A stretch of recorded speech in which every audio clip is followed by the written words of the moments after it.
Prevention for all is not for everyone. A method for bias identification in subtyping, a type 2 diabetes case. Welcome. I am excited you have taken interest in our research. My name is Vethman, and I share this research with two of my colleagues, Bouwman and Veenman.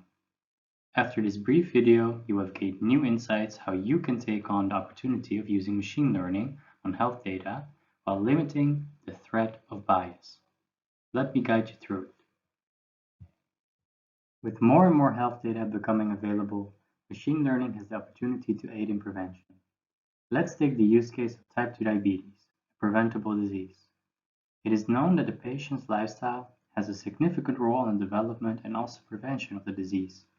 Predictive models therefore have the opportunity to signal early onset indicators in longitudinal data. These indicators can in turn support prevention of diabetes. This sounds great. However, before we rush to gather all data possible and build the most accurate model, we need to be aware for threats of bias effectiveness, especially with the knowledge that the diabetes health burden is already carried by those of lower socioeconomic status. The diabetes health model has strong dependencies to gender, age, and ethnicity. Therefore, it is important to raise the question, is prevention based on all effective for everyone? Often we rely on the law of large numbers and random samples. But are we aware that a random sample can be deemed statistically representative of the population, but insufficient for certain demographics?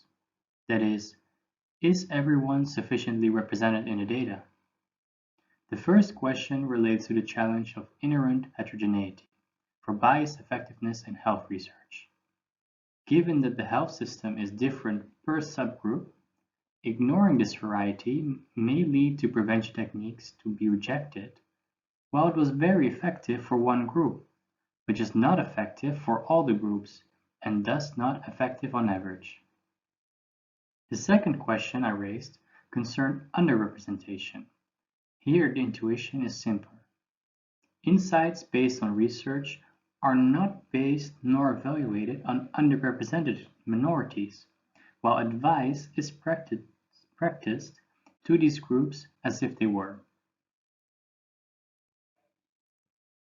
To get a grip on this threat of biased effectiveness, we have come up with a method, a research approach, that is best explained with data. Therefore, let me introduce you to Lifelines, a large cohort of more than 100,000 people from the north of the Netherlands, with data on demographics, lifestyle choices, and biochemical markers. The targets are those who were non-diabetic at baseline measurement, but became diabetic at the follow-up, years later. Here on the map, you see the reason why we focus on age bias in this demonstration. Underrepresentation of ethnic minorities, here dark blue, are almost not present in the north. This discrepancy is so extreme that we are not able to quantify potential bias related to ethnicity. So what did and could we do? We evaluate the quality of the model to predict those who have developed diabetes at the follow-up based on variables at baseline, and we do this separately for relevant subgroups based on age, gender, and socioeconomic status. We do this by using separate test sets per demographic subgroup. To investigate how representation affects predictive quality per group, we also vary the demographic composition of the train set.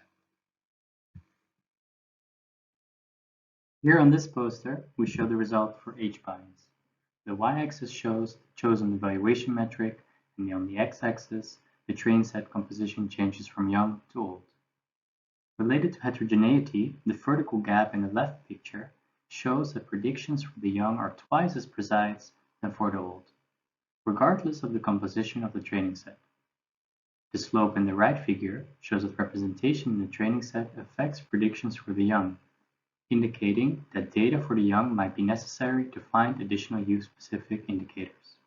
In conclusion, we show that heterogeneity and underrepresentation are threats to bias, and therefore awareness of both is crucial. Our method supports bias mitigation by identifying which causes are relevant for your context, such that prevention for all relevant groups are considered. Thank you. I'll finish with an acknowledgement to our funders Apply and Jasmine and the provider of data, Lifelines. Have a good day.